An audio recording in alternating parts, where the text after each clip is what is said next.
चमकपुर गांव में गोपाल नाम का एक लड़का रहता था।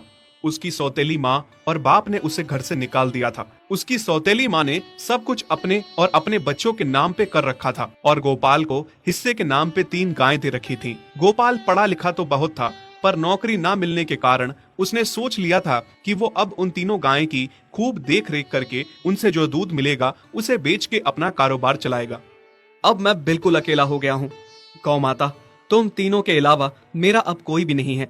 बस मेरा घर चलाने के लिए तुम तीनों को मेरी मदद करनी होगी। तीनों गायें बहुत ही हट्टी कट्टी और जवान थीं और रिश्ते में भी एक दूसरे की बहनें लगती थीं। चंपा, चमेली और मैना। मैना सबसे बड़ी और समझदार गाय थी।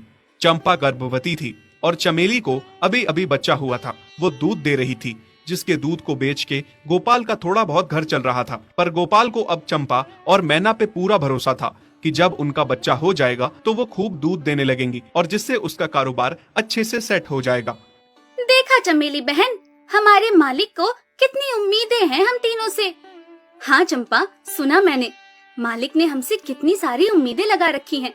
और उम्मीद रखे भी क्यों ना, कितना समय खर्च करते हैं मालिक हम पे और कितनी सेवा करते हैं हमारी, कितना खिलाते पिलाते हैं हमें।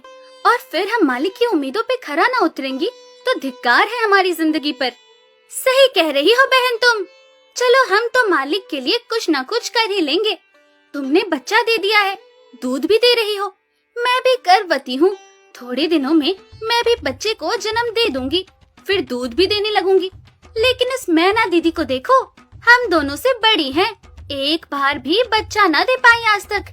क्या इसका फर्ज नहीं बनता मालिक के लिए कुछ? ये तो बड़ी हैं, हमसे ज्यादा इसको मालिक के लिए करना चाहिए था, लेकिन हम छोटी होकर इतना सोच रहे हैं। तुम दोनों ऐसा क्यों कह रही हो? क्या गलत कह रहे हैं हम? सही तो कह रहे हैं। कितने सालों से बांझ पड़ी हो तुम। ऐसा कैसे कह सकती हो तुम? बच्चा देना ना देना मेरे हाथ में थोड़े ना है। मैं भी तो माँ बनना चाहती हूँ ना। मैं भी चाहती हूँ कि दूध दूँ और मालिक को मेरे दूध से कुछ फायदा हो।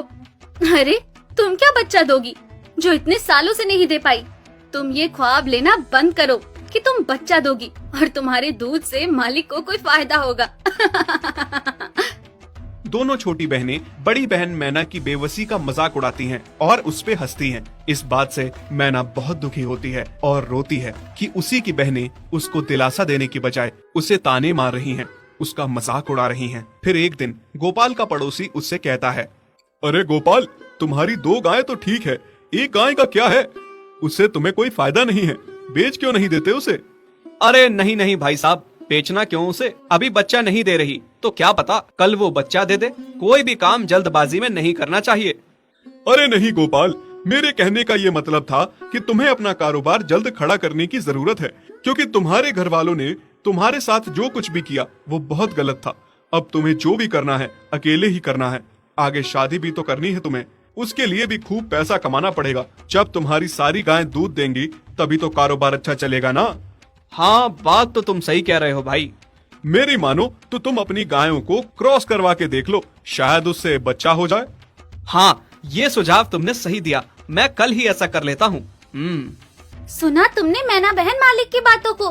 कितना परेशान है मालिक तुम्हारी वजह से, पर तुम्हें तो कोई बात कह ही नहीं सकते। झट से बुरा जो मान जाती हो तुम। मैना ये सब सुन के बहुत दुखी होती है, पर करती भी क्या, उसके हाथ में कुछ नहीं था। गोपाल ने मैना को क्रॉस करवा के भी देखा, पर उसका भी कोई फायदा नहीं हुआ।